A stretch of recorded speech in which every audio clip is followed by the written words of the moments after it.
Hiya! Hello mga kabilabs. So today's video, share ko po sa inyo ang aming part 5 travel vlog sa Northern Ireland. So itong vlog na ito mga kabilabs ay continuation po ito nung birthday ko nung October. And pasensya na kayo kung ngayon ko lang po inilabas. Naging busy tayo at may mga vlog tayo na kailangan unahin nung mga nakaraang buwan. So kagaling lang po natin nung mga time na ito sa Titanic.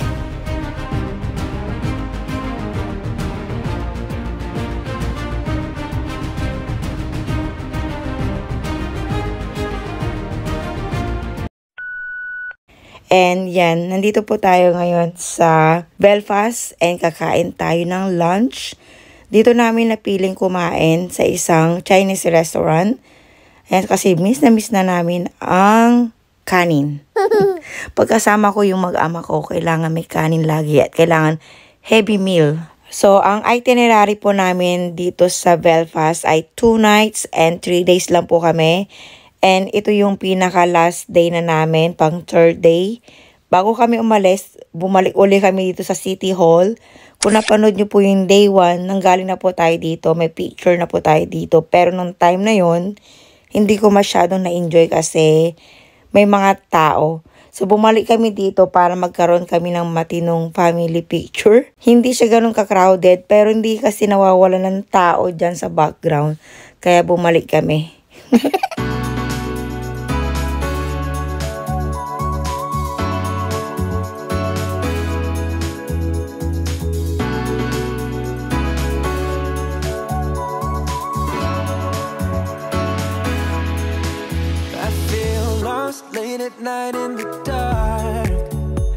So, ang flight po namin ay mamayang gabi pa, kaya may oras pa tayong maggala. Dadalhin ko kayo dito sa Primark, isang kilalang shopping center dito na very affordable. So, kung pupunta kayo dito sa UK, huwag niyong kakalimutang dumaan dito sa Primark. Masarap bumili dito mga kabilabs ng pang-box, pampasalubong sa Pilipinas. Pero depende sa season. So nagkataon na pagpunta namin dito ay magwi-winter na. Kaya yan ay yung mga display nila. So 9 pounds. At the end of this video, i-share ko po sa inyo kung magkano yung naging expenses namin sa 2 nights and 3 days namin sa Northern Ireland. 17 pounds. Ito yung mga magandang jacket. Hoodie of 8 pounds.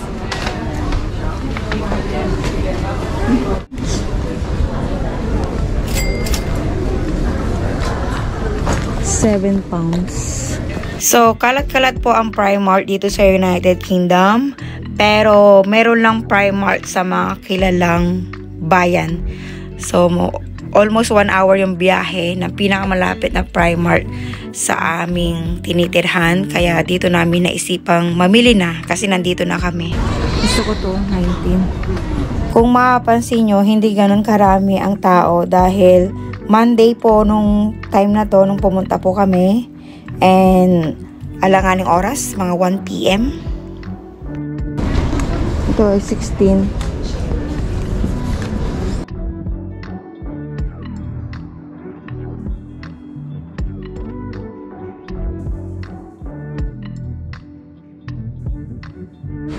Trench coat, oh.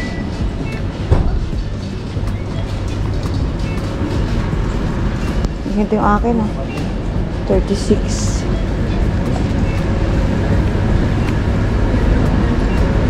Sobrang lawak ng Primark. Kaya kung may kasama kayong teenager, yan tulad ng anak ko, naiinip siya.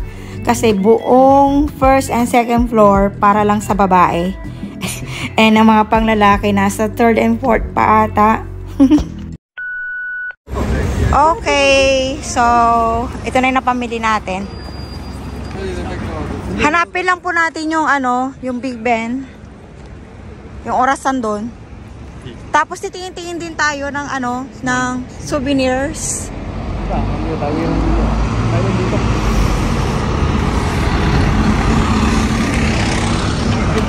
Ha? Mall Ben.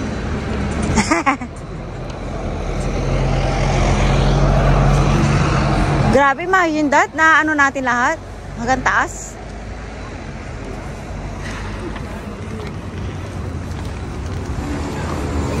Nandito pala ang Express Convenience Store. Mukhang mura dyan, oh. Yan, yung express. Dito masarap mamili ba, Beo, sa JD?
Nakabili pa ako ng pampasalubong dito sa dance store.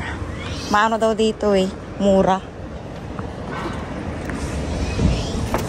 So, kung pupunta po kayo dito sa Northern Ireland, kasi sinerge ko wala siya sa sa UK or sa England, wala. So, kung pupunta po kayo dito, maganda siyang bilihan.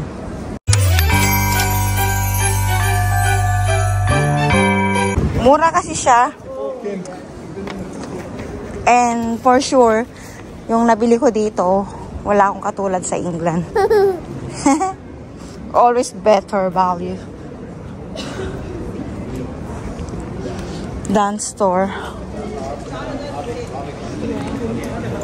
Iniwan ko yung mag-ama ko, mga kapilabs. Bumili kami ng milk tea. Hello!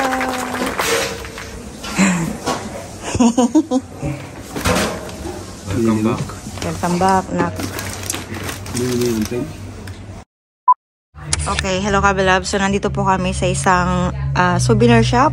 Pangalawang balik na namin to and hindi namin makalimutan kasi itong dark hedges. Maganda kasi yung pagkakakuha. And naka-frame na siya. So, yan. Nandiyan siya kanina. Yung bakanting yan. Plano namin siyang iuwi. Itong puzzle. Aizel, halika dali. Gusto sana bilang si Aizel dito. Ay, ba yun pa? Ang hirap buuin yan. Mahirap talaga yan. Kakaunti yung kulay niya eh. Halos pare-pareho sila eh. Mahirap yan. Ayan siya. Ang ganda, di ba? Tandem. Hello. Yeah.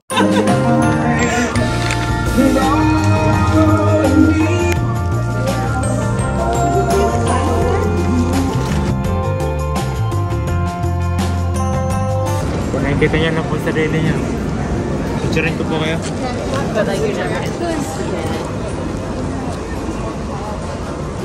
Ilalagay yan sa maleta. So siguro kitang-kita sa mukha ko yung saya, kaya natatawa si Aizel sa akin. So after po namin mamili ng mga souvenirs, umuwi na po kami or bumalik po kami sa hotel. Hindi ko na po na-i-video dahil marami po kaming bit-bit. Tsaka bumalik po kami sa hotel sa mga hindi pa po nakapanood ng mga previous vlog namin. Dahil iniwan po namin yung mga luggage namin doon. Though naka-check out na po kami ng maaga bago kami umalis kaninang umaga.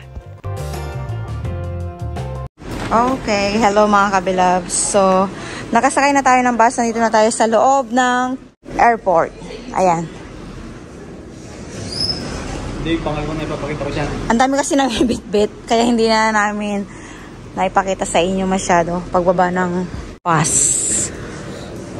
So, nandito ulit tayo sa George Belfast Airport. Mag-check-in na tayo para makatambay na tayo sa loob. Kung hindi pa tayo tanggapin, edi hindi. Doon tayo sa airlines. Ebe. Okay, so yan po kami, yung pinakadulo. 8:35 ang flight namin. So pwede na kami mag-check-in sa 13 to 17. So, kung napanood nyo po yung Scotland vlog namin, wala po kaming check-in nung time na yon. Kaya this time, every travel namin, kailangan may check-in na. Kasi ang hirap ng walang check-in luggage. So, ito po yung expenses namin. Sa airlines, 234 pounds. Sa hotel na 2 nights, 253 pounds. So, overall po na nagastos po namin ay 1,200 pounds. Kasama na yung airlines, hotel, mga expenses namin sa pagkain, souvenirs, at sa entrance sa Titanic, at sa iba pang pinuntahan namin. Hi! Hello mga kabilab. So, pauwi na po tayo. Conclusion. So, syempre, dahil birthday ko to mga kabilab, sobrang nag-enjoy ako kasi ito talaga yung nilook forward ko na makapag-travel at maka-experience ng ibang culture. So, ang United Kingdom po ay binubuo po ng Scotland, Northern Ireland at Wales. So, as of the moment, Wales na lang po ang hindi natin nalilibot. Kaya, tingnan natin kung kaninong birthday ang masicelebrate sa Wales. Thank you for watching mga kabilabs. God bless us always.